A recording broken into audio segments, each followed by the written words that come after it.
Now on the Locked On Celtics podcast, more Jayson Tatum talk. He's back. What can we realistically expect from him when he returns? Locked On Celtics pod, home of the winners. Baby. Hey there, welcome back to the Locked On Celtics podcast, right here on the Locked On Podcast Network, where it is your team every day. Your team is the Boston Celtics. I talk about them Monday through Friday, bonus podcasts on the weekends. Think there's probably a reason for me to do a bonus podcast after the Friday night game against Dallas. Plus, there's bonus podcasts all throughout the week. So check that out. I have a bonus podcast on Jayson Tatum if you missed that.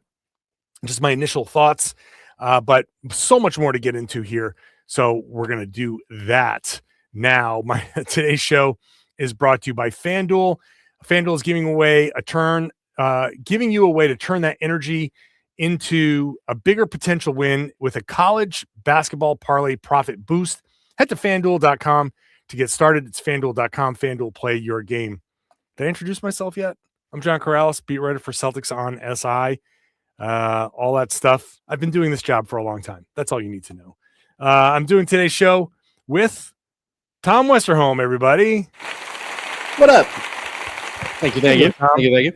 I will imagine that Jayson Tatum's reception tomorrow will be more enthusiastic. No, you know what? Less enthusiastic than my reception to the Locked On Celtics show here. I think. Okay. Cool. All right. Answer check. All right, let's go. I think so. I don't think you start Jayson Tatum. I don't think you start Jayson Tatum. Yeah. So I think he comes off the bench, which means we're gonna get the Jayson Tatum checking in moment of Eddie Palladino and checking in Jayson Tatum. Like he's gonna be like, as soon as he gets up, the first thing you're gonna see is 24 videos on Twitter from every Celtics writer, every NBA writer there. Oh, here comes Jayson Tatum checking in. Listen to this ovation. I'm going to tell you right in advance, it's going to be a loud ovation. It's going to be a standing ovation. So, yeah, don't be surprised. So that's the first thing that's going to happen there. But it's going to be fun. It's good to have him back. More than anything, my first reaction is, good for Jayson. Like, good for Jayson. I'm just happy to see a guy put in the work and make it back and have this cool story and have this moment this season and to do it in 10 months. I think he's accomplishing everything he wants to accomplish, and it's going to be it's a good moment for him, for the team, for Boston. So I guess my first reaction is, good for you, buddy. Good for you. Yeah, I think you should tell him that. I think when you sit down and you call for the microphone and Celtics PR gives you the microphone, I think your first message should be, "Hey, Jayson, I just want to say, good for you, buddy." Like, I think you, buddy. You did it. Yeah. Look at you. You did it. That should be so. All right. So with my first question, let's formulate my first question. So good for you, huh? Are you happy? Are you happy that you did this? Yeah, I think that's a good one. I think that would go over really well. I think that's a winner. Jayson Tatum, are you happy to be playing basketball again? Yeah. I mean, look, I'm to your point, right? It's been a weird stretch because there has been, right, when Tatum went down with his injury and everything felt so apocalyptic for the Celtics because you knew that they were going to be trading guys away, right? You knew that players were going to be gone in the offseason anyway. Yeah. Last season felt like, to some extent, you knew there was going to be a retooling, and it felt like kind of a last stand for a certain group of players. And it was a bummer because it wasn't anybody's, it wasn't anybody in the organization's fault that it was a last stand. It was just the CBA worked out the way the CBA worked out. And so it really had this kind of mini Last Dance aura to it. Yeah. And then Tatum goes down, and it's like, well, this is that is a just a very sad trombone kind of way to end the Boston Celtics 2024-25 season. And I think the thing that's wild now is it's just like all this time later, it doesn't even feel like it's been that long. It feels simultaneously like a long time, and it doesn't feel like it's been that long at the same time. Like it's like, wow, Jayson Tatum is back already. And in the interim, so much good Celtics stuff has happened. They have been, if people liked the Celtics more around the NBA and in NBA circles, this would be easily the feel-good story of the season. They would be like mild, like, I get why Sixers fans might not feel that way. Right, right. If this was any other, if this was a different franchise, this would be like the feel-good story of the season. And the reaction to Tyrese Halliburton coming back is going to be a little bit more feel-good, I think. You know what I mean? Yeah, it's going to be a little bit more like, yeah. Yeah, good exactly. for him. That's going to be a real good for him. It is. And there's going to be a lot less of like, wow, like a lot of this, like, Carmelo Anthony concern trolling about like, well, somebody's got to sacrifice. Like, okay, dude, thank you. But yeah, I mean, genuinely, right? Good for Jayson Tatum. This is going to be great for the Celtics. And it's going to be fascinating, man. Like this team is rolling, and this is going to be a really interesting stretch. I'm fascinated to see how it works out. Yeah, I mean, think about like how that season ended. The questions, like we knew, man, Porzingis is probably gone. Holiday is probably gone. But there was even some question about, is Jaylen was on the table. Yeah. Is Jaylen gone? Like, is this the time? I should clarify. Jaylen was on the table in the way people were talking, not right. Yeah. The Celtics were never going to do it, but there was, at the time, a natural kind of talking point became, well, if Jason's out and Jaylen is, he's 29, is this the time to maximize what you get? Bottom out, you get AJ Dibansa, and you get like all of these picks, and you stock up, and you just come back with Jayson Tatum and Derek White and whatever else you get, and whoever else you get from the draft. At that point, we didn't know Hugo Gonzalez is a future star, so you didn't know. Like there were question marks. To just slide that in there. You didn't know what. So you had to explore all of the possibilities. Everything was on the table. So for it to be here 10 months later, almost exactly, the surgery was on May 13th. For it to be here 10 months later with the Celtics in the 2 seed and Jaylen in the MVP conversation and Hugo Gonzalez is a budding superstar and you get Nemish Keita as the opportunity that these guys got because of everything. I'm a big believer in like the worst thing that happens can sometimes be the best thing that could happen, and vice versa.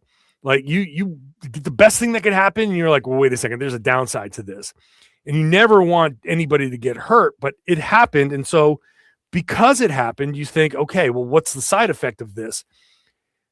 They traded away everybody and they gave these guys opportunities. And all of a sudden, a bunch of guys performed at a level that no one expected. And so now Jayson Tatum's coming back to this incredibly positive situation, almost born out of the negativity of the whole situation, which is, a nice silver lining to something that we obviously wish never happened. But after it happened, to have this be the result it's kind of amazing. Yeah, no, it really is. And it's wild to look back, it's wild. I know we've kind of done this little retrospective a few times, but it is still really wild to acknowledge and look back at how at the beginning of the season, we said, here are the things that the Celtics would need for this season to be a success. They would need X, Y, and Z. And they have shot so far past all of those things. Like, it's just eclipsed. It's stupid how far they've gone past all of those things that we were like, hey, this season would be a win if, right? So, I mean, and I mean, it's interesting to look at it from that perspective too, that you just laid out, right? Of like, the best thing that could happen can also be the worst thing. And it's like, I mean, I don't know. It's, hopefully the best thing happening of Keita being awesome and Shireman working out and Hugo Gonzalez being a future star doesn't now become the worst thing now that Tatum is back, and it just throws a monkey wrench into everything. Like, I don't know. Well, right. Yeah. I don't think that's not going to, I'm not saying that's going to happen. I don't think that's going to happen. But yeah. Tom Westerholm. Don't yell at me. Oh my gosh. Okay, Stephen A. Westerholm. That's me. All right, let's get to the game. We're going to get to the game tomorrow. What can we expect? How should this go? All of that stuff is next. Today's show is brought to you by FanDuel. College basketball is nonstop. Big games, tight spreads, momentum swings every single night. From early tip-offs to late-night West Coast shootouts, there's always action on the board. And now FanDuel is giving you a way to turn that energy into even bigger potential wins with a college basketball parlay profit boost. You can build any college hoops parlay that you want. You can mix spreads, totals, player props to match how you see the slate playing out, and you can apply the profit boost and instantly bump up the potential payouts. Go safe, go bold, or ride with the team that you've been following all season long. It is your parlay. It's your style, and now with more upside behind it. So head over to FanDuel.com to get started. Make sure you're using the tools that are available to you there so you can set your budget, set your limit, and you can gamble responsibly. They will help you do that if you set that limit at whatever your disposable income is. So head on over to FanDuel.com. That's FanDuel.com. FanDuel, play your game.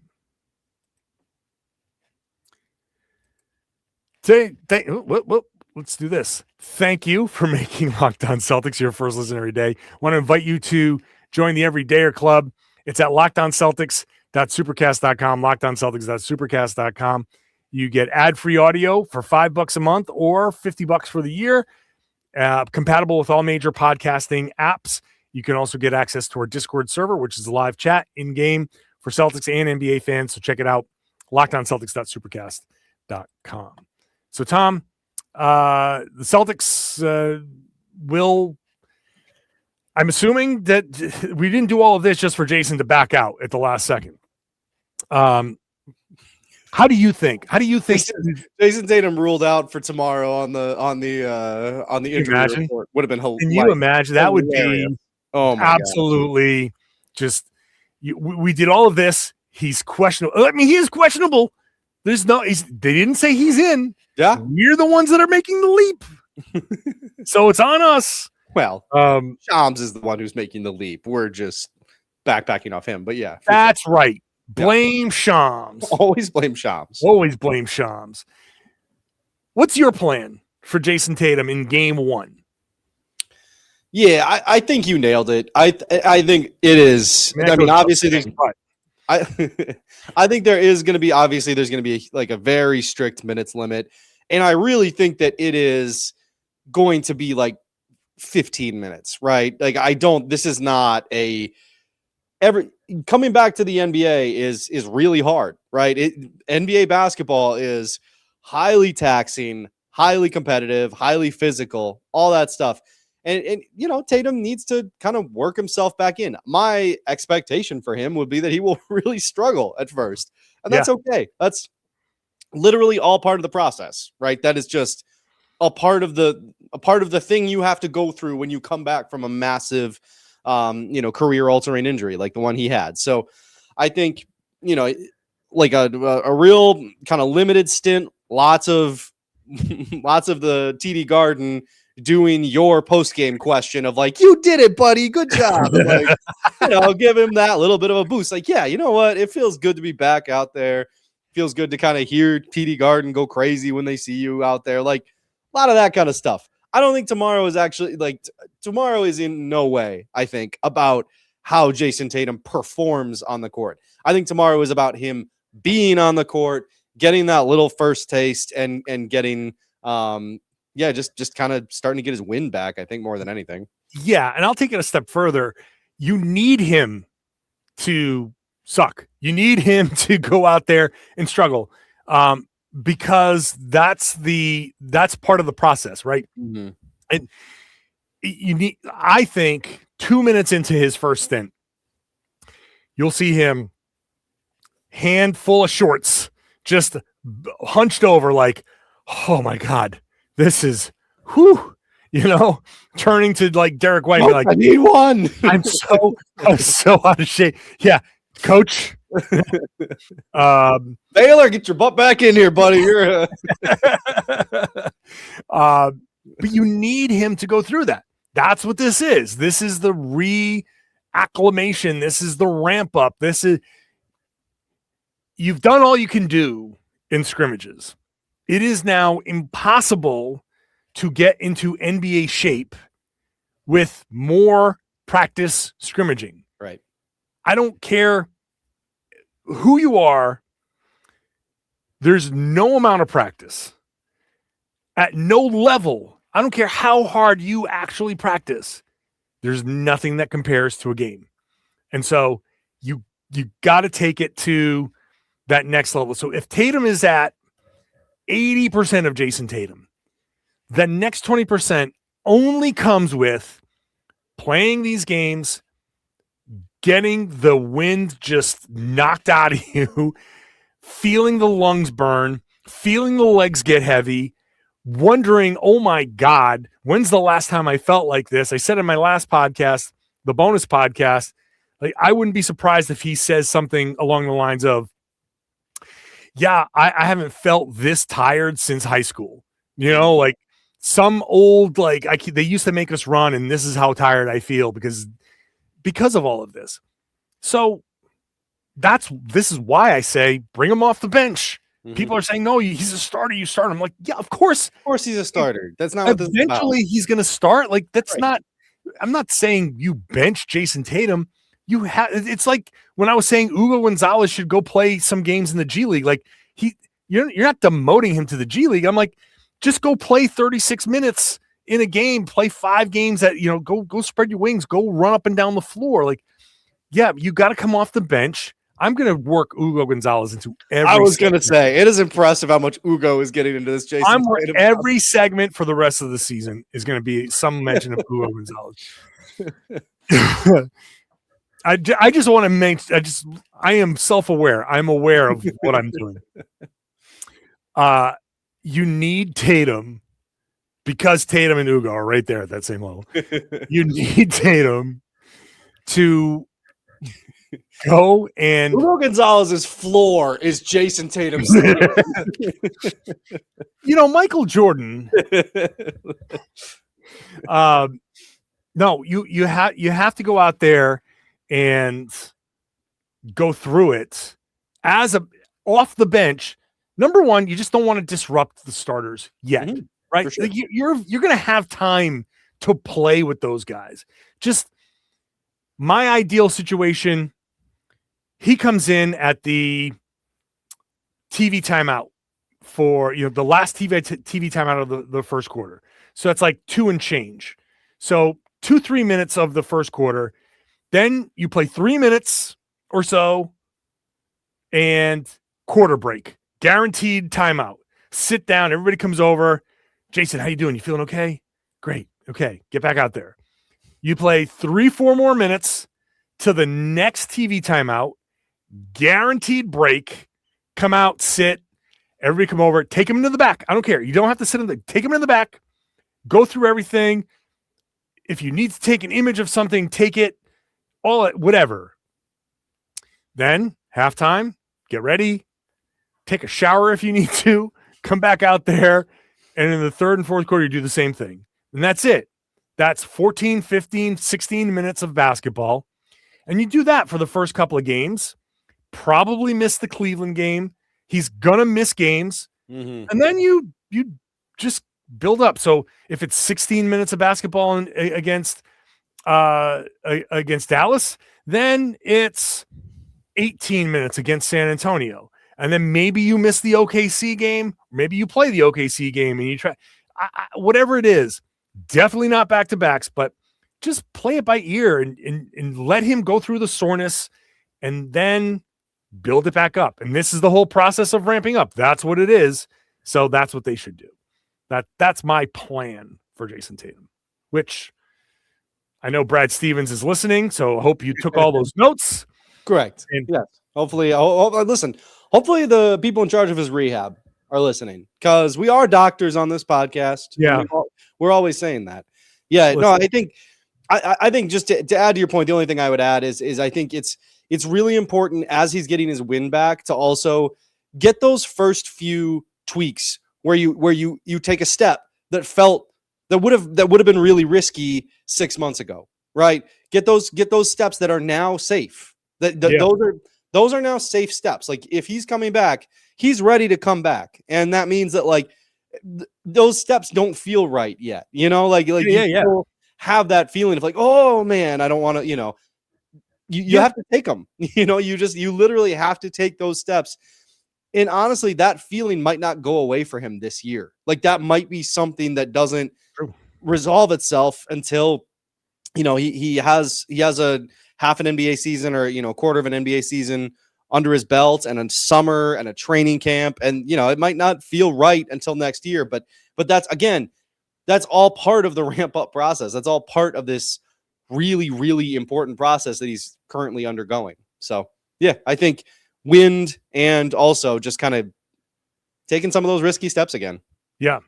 Let's try to project forward when we come back. Well, what can Jayson Tatum be? And then, you know, we're almost Hugo Gonzalez, some might say. Let's not push it. We'll do that when we come back. Today's show is brought to you by 5 Hour Energy. It's time for the 5 Hour Energy flavor draft. And with 18 different flavors to choose from, including new options like Confetti Craze, Fruity Rainbow, Cotton Candy, there is something for everybody. The board is set. The flavors are ready. And I've got my number one pick for the 5 Hour Energy flavor draft. Now, there's different flavors. There's different kinds of things.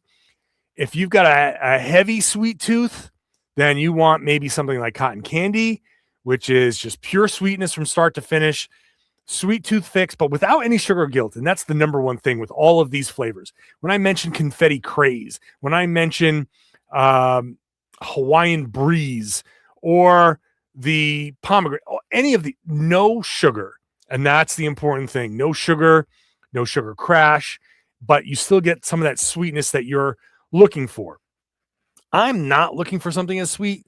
So I'm going with either grape or berry or strawberry banana. That's all very, very subtle. It's more fruity.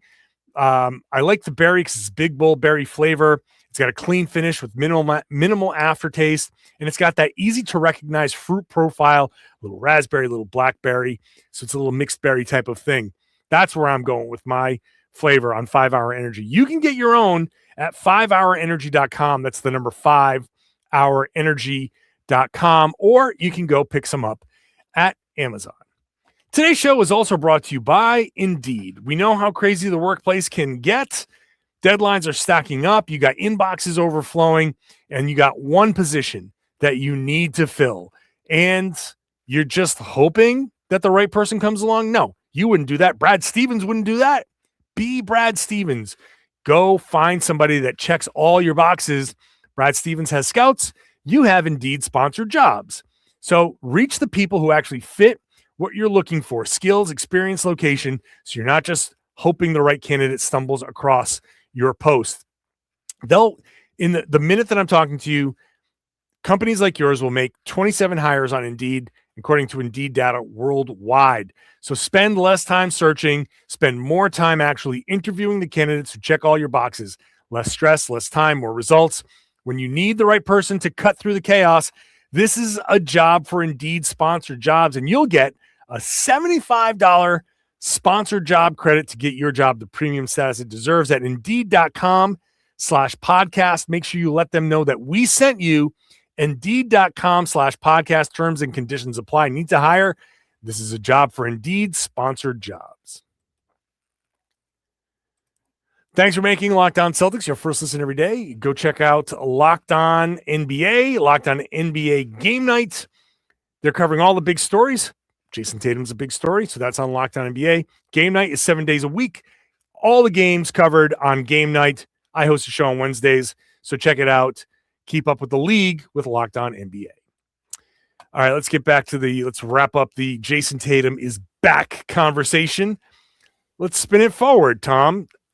I'm excited first of all, I'm excited that he's going to be able to knock off all the rust and go through all this stuff and kind of figure out who he is and what he's going to be. Eventually, I expect him to start. Eventually, I expect him to play and, be a meaningful part of all of this. But I do question realistically what he's going to be this year. Yeah. I don't think he's going to be 100% Jayson Tatum until the beginning of next season, which is fine. Like no one should. Is 80% of Jayson Tatum good enough to change this team's I'll put it this way. What does 80% of Jayson Tatum do for this team?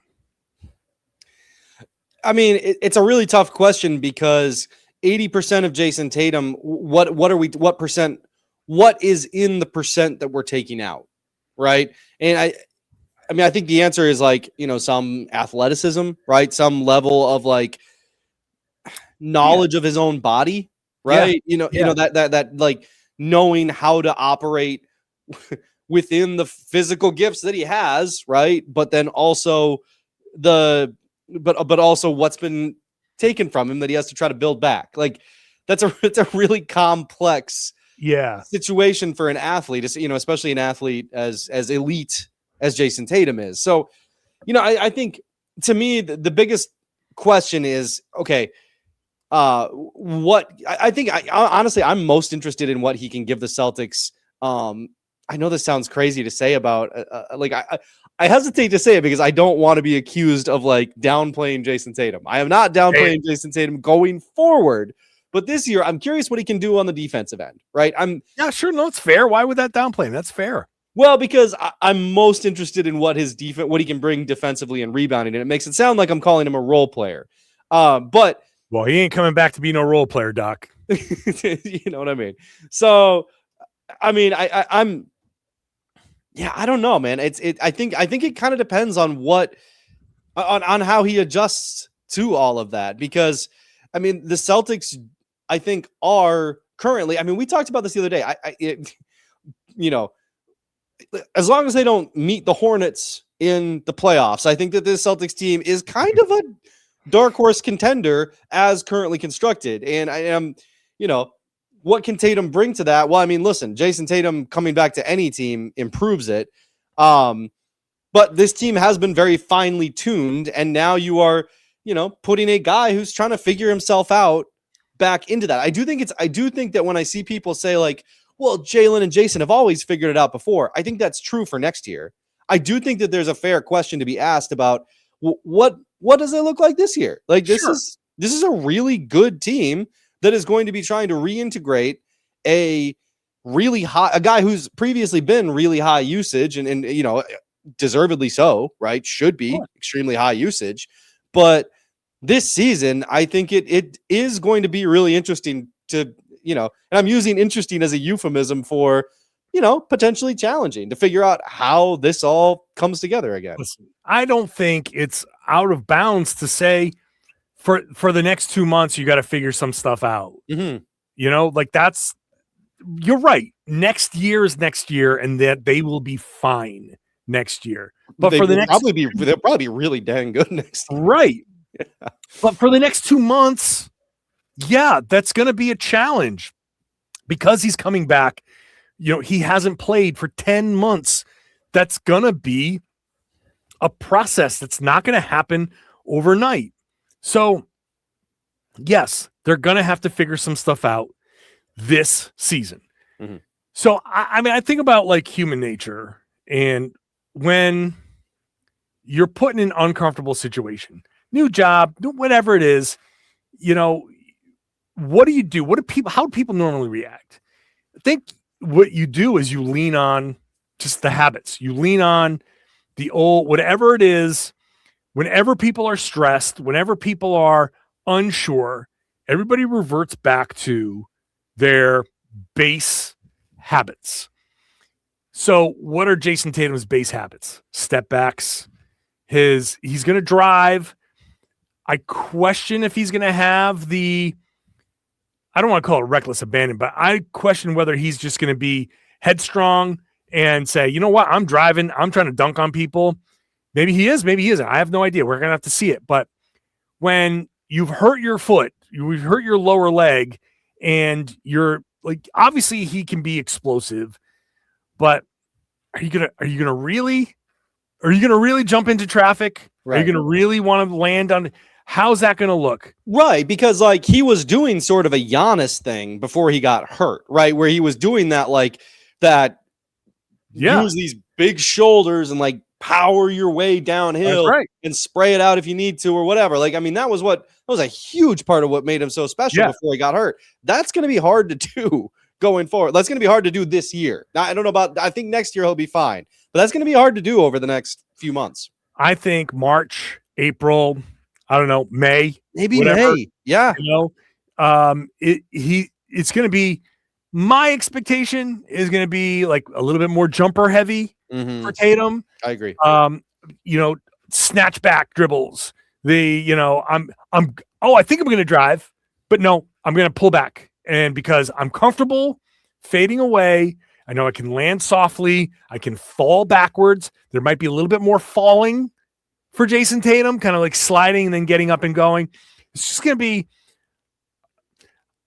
I guess the way I'm going to put it is, how risk averse is he going to be in the early going? And it's a natural part of coming back. My body failed me. My leg exploded 10 months ago doing a natural thing. And he was just diving for a ball. But I don't want to land wrong. I don't want to be in the middle of where 8 sets of feet are. So I think it's going to be a lot more jumpers, a lot, at least to start, a lot more, step backs, a lot more, passing out of certain situations, maybe just easing his way into things. So hopefully I'm wrong, because I want to see him be confident. That'll take time, but I think for now, it's especially Friday night. That's going to be, who knows what it's going to be. We shouldn't expect anything, but I think just setting the expectation of give him time, let him get the confidence out there, get the confidence in his body, and just the confidence in the game, trusting the game to not screw him over again by blowing out, just to be like, I can go play this game now, and it's not going to be something that hurts me anymore. These are the mental hurdles that just the shock therapy, the immersion therapy. Oh, you're afraid of heights? Well, guess what? You're jumping out of a plane, that type of thing. And you just got to go do it and be afraid of it and have it go well and be like, oh, okay, thank God. Right. And then in the next day, you'd be like, okay, I'm good at this again. I'm Jayson freaking Tatum. I'm going to be fine, and build back up to just being a basketball player again. This is still a big step to be taken. For sure. The good news is, for Celtics fans, we're talking Hugo about Gonzalez is there to kind of help him along the way. What's that? Sorry, I said that Hugo Gonzalez is there. Hugo Gonzalez is there to help him along the way, for sure. Also, the other good news for Celtics fans is that we're the ones who are like, I mean, to some degree, you said maybe 44, 45 wins. I said, I could see it. I could also see them being in the lottery. So what we should be saying here is Celtics fans should be expecting Jayson Tatum to just like step right back in. 48 minutes tomorrow. He's ready to go. Right. That's right. Considering everything that we've had a concern about, if it follows the trend, I know. I just don't know about Nemi as a starting center. Are we sure? Jayson Tatum's debut, starting 42 minutes, 39 points, 11 rebounds, 8 assists. Yeah. Game 7 against the Knicks, and he puts up like 48 and on 14 shots. Yeah. If it follows how this season has gone, that's what it's going to be. Like comeback player of the year. They used to give out comeback player of the year. But they used to do that for a guy who missed the season previously. Jayson Tatum just gets it for like coming back mid-season and just like lighting everything on fire. Yeah. How crazy was it that they used to do a comeback player of the year?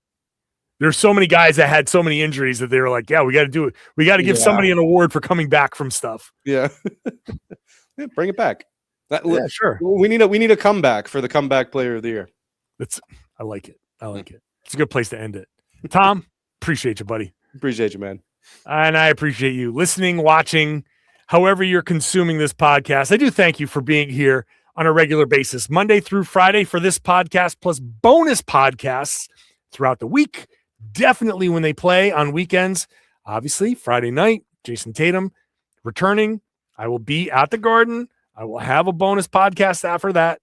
So make sure you're subscribed. Watch the show on YouTube. Get into the comments there. My favorite thing for you to do is share the podcast. Tell everybody they should be listening to and watching the Locked On Celtics podcast here on the Locked On Podcast Network. It's your team every day.